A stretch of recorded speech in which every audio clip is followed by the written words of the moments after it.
The Vancouver School Board has voted to change the name of Lord Roberts School. They claim he ran concentration camps and targeted Indigenous people. They say renaming schools will help reconciliation, but are they right? The first Vancouver soldiers to ever fight and die for Canada were led into battle against pro-slavery forces in the Boer War by Lord Roberts. Local Africans worked with him and our soldiers. Mahatma Gandhi himself personally organized hundreds of medical support workers. Their victory saved countless people from slavery. Let's look at the facts together. Thanks for joining the Global Civic Think Tank on this voyage of learning. We want to learn from you, so share your thoughts in the comments and press the subscribe button and the notification bell to keep our conversation going.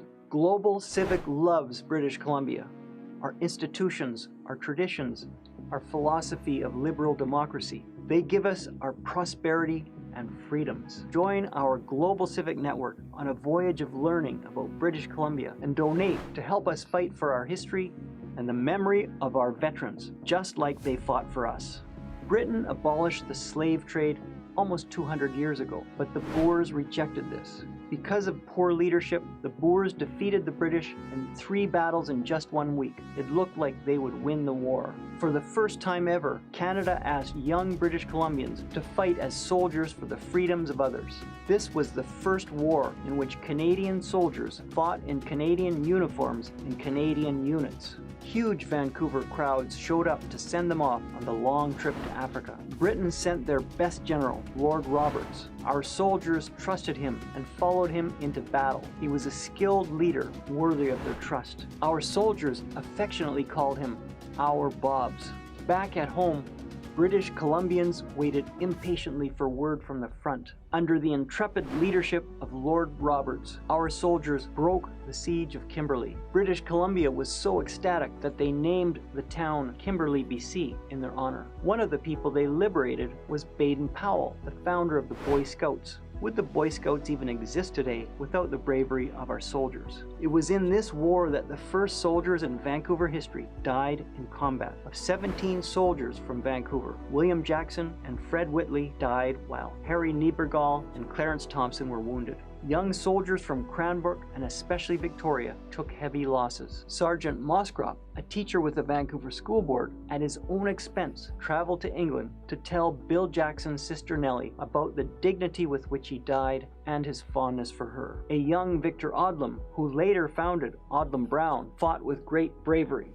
Lord Roberts thanked our soldiers and proclaimed Canadian now stands for bravery, dash, and courage. For many years, Remembrance Day was not November 11th, it was February 27th for the 270 soldiers who died in that war, the first of 120,000 Canadians who have died for us since that day. Did Lord Roberts run concentration camps? After the main battles were won, Lord Roberts returned to London and the Boers enslaved more Africans and adopted brutal guerrilla tactics, inflicting over 1,000 casualties. The word commando was first used here by a young journalist named Winston Churchill.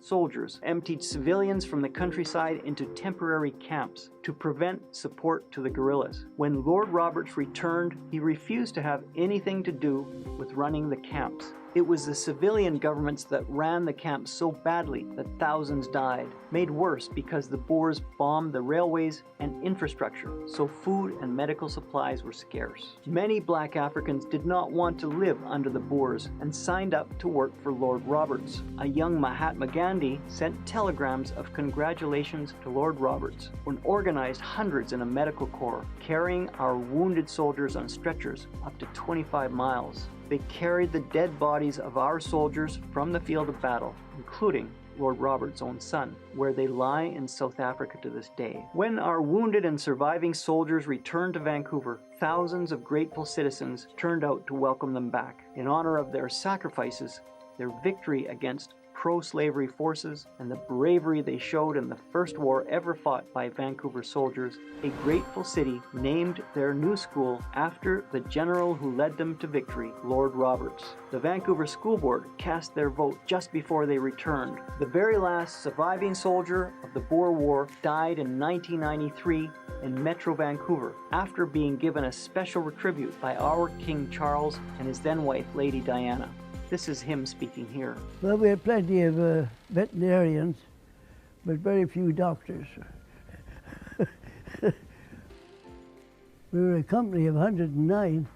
When we were all through, there was only 17 of us left.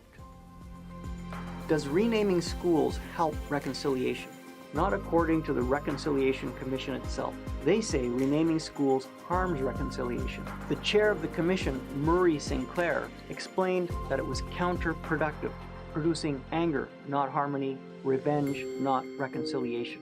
I am sure people could find something Lord Roberts did that offends our current sensibilities. He was born almost 200 years ago. Do they realize the comfortable, privileged life they live is because of people like Lord Roberts and our veterans? Is the Vancouver School Board practicing presentism, judging people from the past with the values of the present? It was a very different world back then. Life expectancy was 47 years. Today it's 82. 30% of children died before finishing elementary school. Today, less than 1% die. It is easy for people in our safe, affluent world to feel superior to people living in the past who lived such unbelievably hard lives. Should we remove the names of people because they don't reflect our values? Remember, there is only one school in Vancouver named after a slave owner. I went to that school and I oppose changing the name. Despite his flaws, he played an important role in our history, and we should continue to remember the name of Chief Maquinna. In fact, we could learn much from Aboriginal communities who always show a deep respect for elders and historic figures, regardless of their shortcomings. For most people, the name of their school brings memories of significant people and life moments, their teachers, friends, learning new ideas. The school name often defines a familiar neighborhood. Few people think of the original person behind the name. The school name takes on new meanings and links generations together in a common bond. Taking away that name dislocates sentimental associations, and we experience it as a disorienting loss. Let me be clear, I believe strongly that Romulus was wrong to kill Remus. It was a crime, plain and simple, and I would never condone murder. However, I do not believe we need to change the name of Rome to cater to my moral instincts or signal my elevated virtue. We can keep Rome and still condemn murder. Do you think Lord Roberts was a horrible man that needs canceling? Or do you think removing his name from the school brings dishonor to our soldiers who fought and died against pro-slavery forces in a faraway land? Let me know in the comments. And if you want to join our battle to defend British Columbia and our fallen veterans, join our global civic network on a voyage of learning about British Columbia and subscribe to this channel. All of us understand there are situations where the name change is the right thing to do. But let's have a proper process. Don't pretend that a replacement building on a same lot is not a renaming.